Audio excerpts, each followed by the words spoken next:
house. Johnny Fontana, Half Amazing TV. We are back at it again. Once again, we are doing it live. House. House. House. House. House.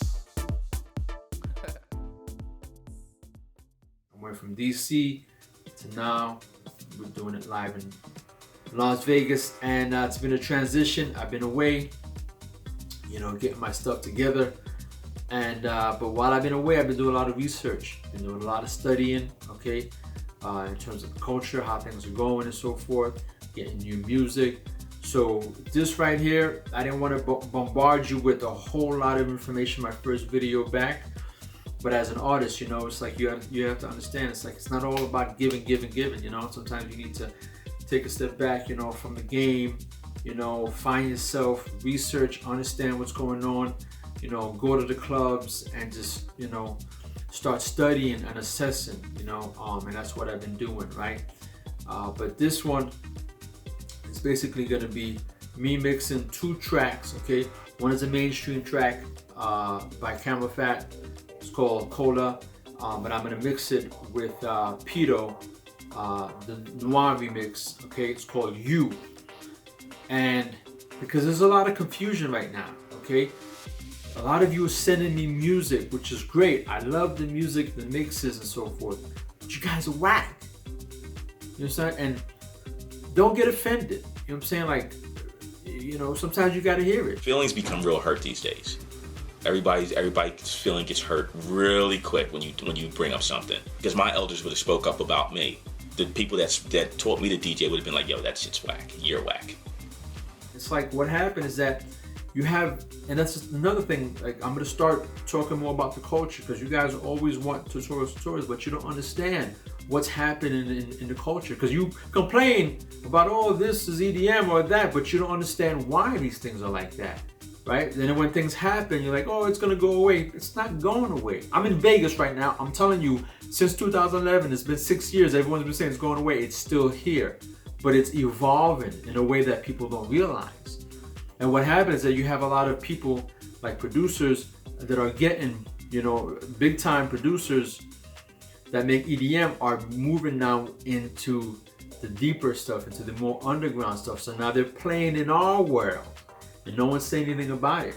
Afrojack is now making deep stuff and making remixes, with underground legends, and no one's really saying anything about it because now they're playing in both worlds.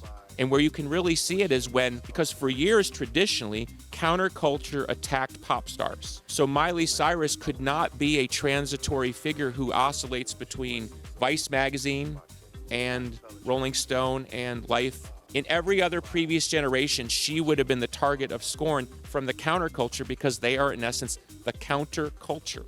They're supposed to hate her, even if she's great, which I think she's great. I really do. She's very talented. What shocks me is that nobody seems to have a problem with her traipsing between worlds, because every generation, like I said prior, that would have been a problem. Like, you don't get to do that. It's like, what do you mean? You don't get the free pass onto every ride. You don't get to hang out in alternative land and then turn around and dress up and go to the... So they get to borrow from our world. They get to play in our world with absolutely no downside. But if I play in their world, here comes the alternative media to crush me. You're a fucking sellout. You're this, you're that. You can't have it both ways. Something you're not really thinking about. But the mixes that you're sending me, they're great music, but it's like disco here, tech here, pumping here, deep here, funky here. Like, there's no rhyme or reason. Like, there's no picture. That's why when I make my mixes, I give you a visualization, pictures, people dancing, right? Well, this is not it's not a techno party where everyone's standing like this and two finger salute with cameras in front of the DJ's face. I'm sorry, this is house music. I'm house, okay? Safe house, not techno. Look at how many people don't speak up about anything. I look at, even in the hip hop scene or just on the DJ scene, I speak up about a lot of things that's wrong. A lot of things. My peers won't speak up on it because they want to continue to get booked gigs. They want to stay cool with everybody. They want to stay in. I'm cool with a ton of people. I'm going to speak up about it. But what I'm saying to you is that when you mix this stuff, especially with vocals, it's got to make love. And a lot of you producers are mixing, but you're mixing because I understand what's going on, because you guys are so technical. You like to take small pieces and put them together. But when it comes to taking music and creating a journey and taking big things and putting them together, that's big picture. And you like that. Same thing, like DJs aren't good at producing because it takes little stuff, and putting them together, where we're not good at that, but we're good at taking big stuff and taking people on a journey for that big picture, right? So let's get into it. We're gonna get ahead and go step by step, show you the EQ. Got the mix right here. A lot of people have been asking about it. The Pioneer DJM 3000. It's a classic. Came out in the late 90s, early 2000s. I forget. All right, it's a modified with the rotary kit. Okay, and we're about to get to it. Okay, so pay attention. Understand what's going on. It's about taking the music and mixing it, because like I said before, you have a lot of EDM DJs, you have a lot of hip hop DJs, okay? You have a lot of open format DJs trying to play electronic music, especially, the dance poppy stuff.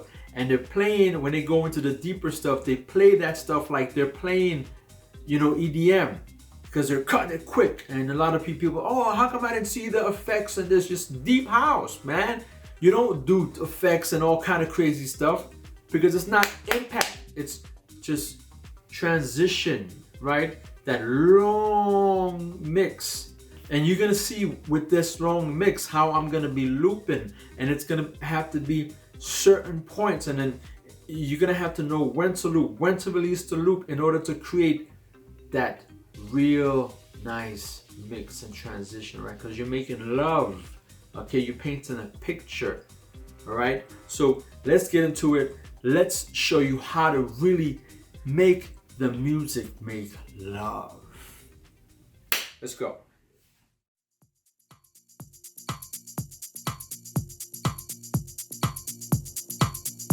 All right, setting up everything.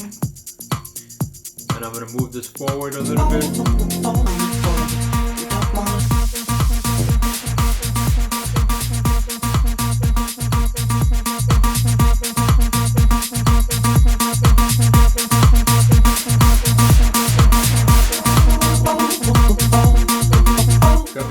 Good to go.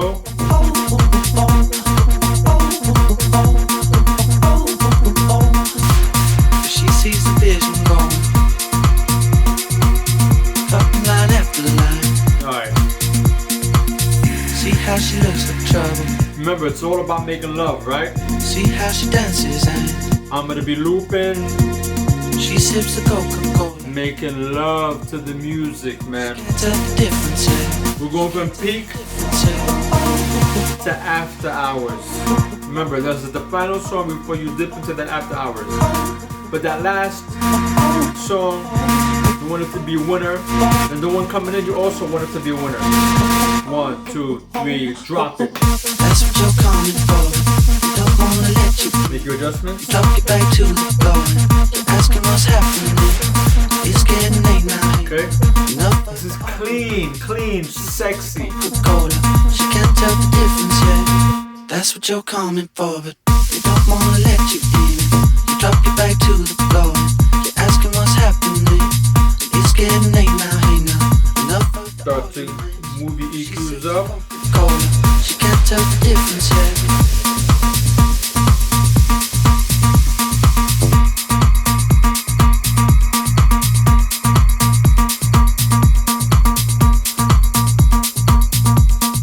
Loop it now.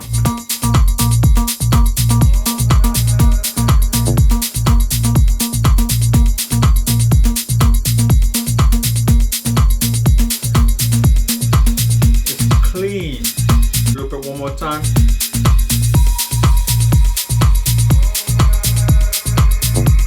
You hear the voices. Let the music and all the other elements of the songs work for you. The reason why I'm looping it is because you want to get people to get used to the transition. That was my last loop. Now I'm gonna loop this track right here. I want to keep that momentum. Make your adjustments.